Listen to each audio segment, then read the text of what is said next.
Hey, welcome back, guys. First, I'll be here back with part 13 of our mission command series, and today we're talking about mission orders. So I hope you guys are enjoying the series. Like I said, we're 13 videos into the series by now.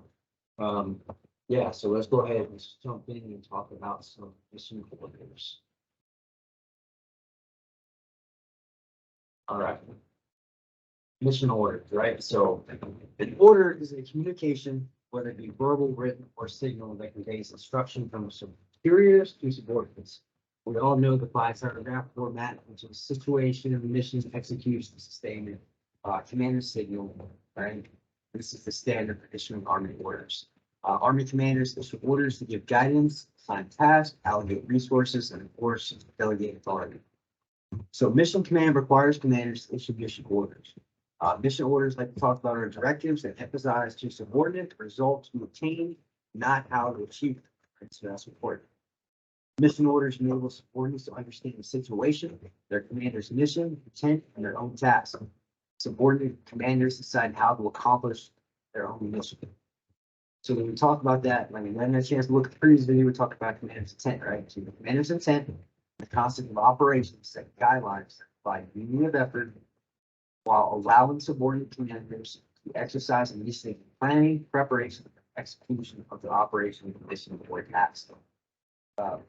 Mission order is not separate.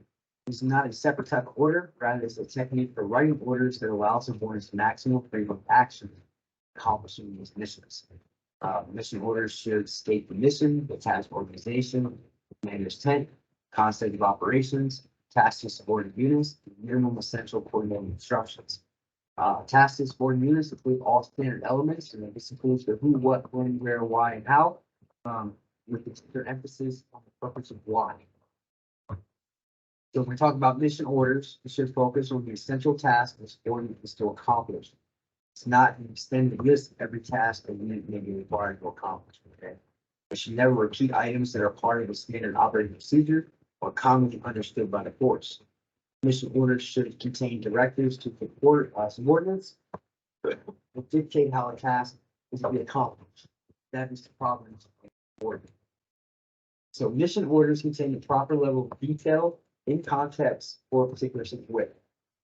They're never so much detail that they stifle the initiation, or so general that they provide insufficient direction or instruction. The proper level of detail is dependent. Some phases of operation require tighter control over subordinate elements than other phases require. And then a chance to watch one of the videos on the level of control. We talked about giving less and more. Right? There's a graph, things that we talked about. Examples, just like in the previous video, air assault movements, landing phase, for example, require precise synchronization. As a rule of thumb, right, the base plan or order contains only specific information required to provide guidance, synchronizing combat power. Right? Commanders rely on subordinates' initiative, coordinate to act within the commander's intent for all of the concepts of operations. Graphics that accompany mission orders should be drawn in a manner that allows maximum flexibility during execution. It should provide enough control for the activities required. Ideal graphics provide enough references to checkpoints and phases for the line subordinate procedures. Okay? Flexible graphs and mission orders together create conditions for an initiative and graphic decision. So, like I said, this is a brief video on mission orders. We're going to continue building on as we go through our whole process of this video series. So hope you like the video. Stay tuned for the next part. As always, be sure to hit the like and subscribe button and go orders.